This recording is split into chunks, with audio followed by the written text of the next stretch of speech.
They named her 4 times before she turned 5. Not because they loved her more than their other children. Because they were trying to save her life, and in the old way of doing things, in the compound of red earth and cassava leaves where this story begins, a name was sometimes the only weapon a mother had. This is the story of an Abiku. A born-to-die child. And if you have never heard that word before tonight, listen carefully, because by the time this story ends, you will understand why the old women of that village never said it after dark. Bola's mother had buried 3 children before her. 3 small graves behind the compound wall, each one dug a little faster than the last, each one wept over a little longer, because grief does not get lighter with practice, it gets heavier, the way a stone gets heavier the longer you are forced to carry it. Each child had died the same way. Healthy at birth. Laughing by 3 months. Walking by 1 year. And then, sometime before their 5th birthday, gone. No fever. No wasting. No warning. Just a child who went to sleep and did not wake, with a small, strange smile on their face that no mother should ever have to see on a dead child's mouth. The diviner who came to the compound after the 3rd burial did not need his cowrie shells to tell them what was happening. He only needed to look at the identical birthmark behind each child's left ear, a mark shaped like a crescent moon, laid over with 3 faint parallel lines, like claw marks that had healed before the child was ever born. It is the same child, he told them. It has always been the same child. An Abiku, he explained, is not born once. It is born, and it dies, and it is born again to the same mother, over and over, laughing at her grief each time, because among its spirit companions, in the place it truly belongs, the game is not cruel. The game is delicious. Abiku children make a pact before birth, to enter the world, taste a mother's love, and then slip back to their spirit band before the human world can hold them, dragging the parents' hope down into the earth with them, again and again, for sport. So when Bola was born, with the same crescent mark behind her left ear, her mother did not smile at her the way mothers are supposed to smile at newborns. She wept. And then she went to work. They gave the child an ugly name first. Kakumo, this one will not die again. Names like this were shields. An Abiku who is given a beautiful name is a child being invited to stay. An Abiku given an ugly, humiliating name is a child being told, you are not welcome here, spirit. Go back to your friends. The theory was simple and desperate, insult the thing enough, and it loses interest in wearing your daughter's skin. They scarred her, 3 small marks along her left cheekbone, so that if she died and returned yet again, they would recognize her instantly, and so that the spirit itself would know it had been seen, that its trick was no longer a secret.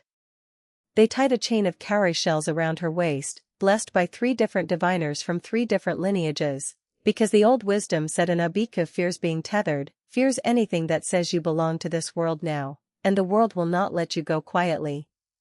And for a while it worked. Bola turned 5. Then 6. Then 10. The crescent mark behind her ear grew paler instead of darker, the way a wound fades when the thing that caused it has finally lost interest. Her mother began, in the smallest and most careful way a woman who has buried 3 children can allow herself, to hope. That is, until the year Bola turned 13, the year she began to dream. In the dream, she was always in a forest that did not exist anywhere near the compound. A forest of white trees with no leaves, standing in rows too straight to be natural, under a sky the color of a healing bruise. And there were children there. Dozens of them. All ages, all sizes. All with the same crescent and claw mark behind the left ear. They played the way children play, chasing, laughing, spinning each other in circles until they fell into the white grass shrieking with joy. They called her by a name that was not Kakumo.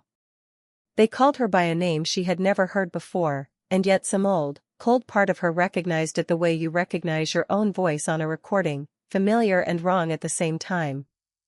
You stayed too long, the children told her, delighted, not angry. You always stay too long now. You're going to forget the way back if you keep doing that. And each morning, Bola woke with sand between her toes. Real sand. White sand that did not exist within 4 days' walk of the compound. Her mother found it first, brushed it off the sleeping mat with trembling hands, held it up to the morning light, and understood, in the way a mother understands a thing she has spent 13 years refusing to believe, the names had not worked. The scars had not worked. The cowries had not worked. They had only made the spirit patient. The diviner who came this time was old, older than the first one had been 13 years earlier, old enough to remember a time when the old protections were still spoken of without embarrassment.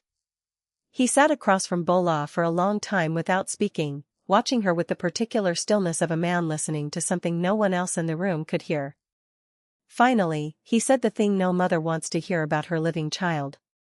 She has been going back and forth for years. Small trips. A night here, an hour there, while her body slept and you thought she was only dreaming. But something has changed. The band is calling her home properly now, not for a visit. For good. And I believe, he said, choosing each word the way a man chooses footing on a rotten bridge, that they have grown tired of waiting for her to choose it herself. Then what do we do? Bola's mother asked. And her voice had the flat, exhausted calm of a woman who had already buried 3 answers to this exact question. The diviner looked at Bola, not at her mother, at her, for a long moment. This time, he said, it is not your protection that matters. It is hers. An Abiku can be tied to the world by iron and ugly names when she is an infant, because an infant has no will of her own to add to the binding. But your daughter is 13 now. Old enough to want something. And wanting is the only rope strong enough to hold a spirit who has already decided to leave. He turned to Bola directly.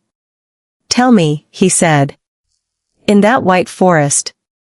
When they call you by your old name, the one from before you were ever born to this woman, does some part of you want to go?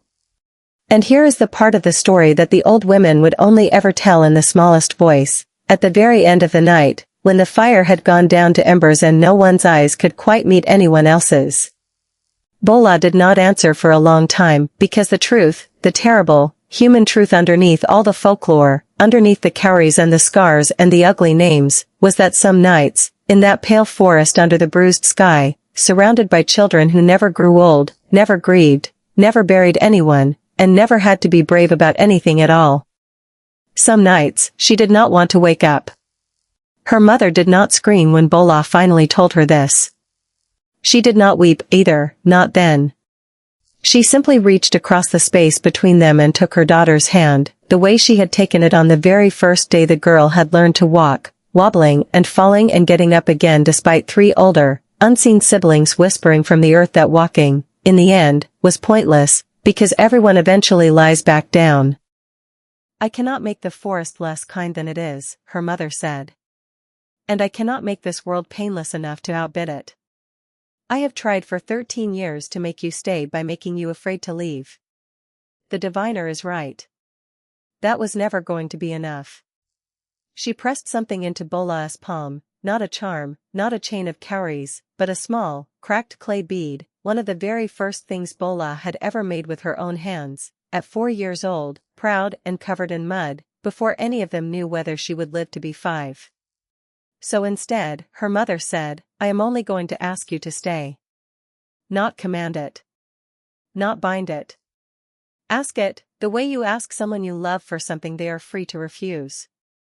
The story does not end the way the old fireside tellings of Abiku stories usually end, with a clean binding, a satisfied spirit band, a child safely delivered into ordinary, mortal boredom forever. It ends more honestly than that. Bola lived. She grew old, genuinely old, gray-haired and creaking, the crescent mark behind her ear fading finally into nothing but a pale, unremarkable scar by the time she was 30. She married. She buried her own mother, decades later, with a grief so ordinary and human it almost felt like a gift after everything that had come before.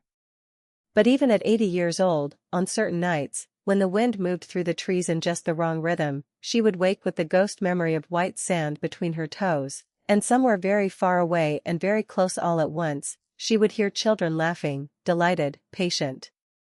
Not yet, she would think, the way you think of an old friend you have chosen, again and again, for an entire lifetime, not to visit.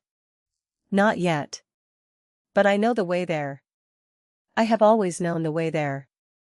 And she would go back to sleep in the world she had chosen, not because the choosing had ever stopped being difficult.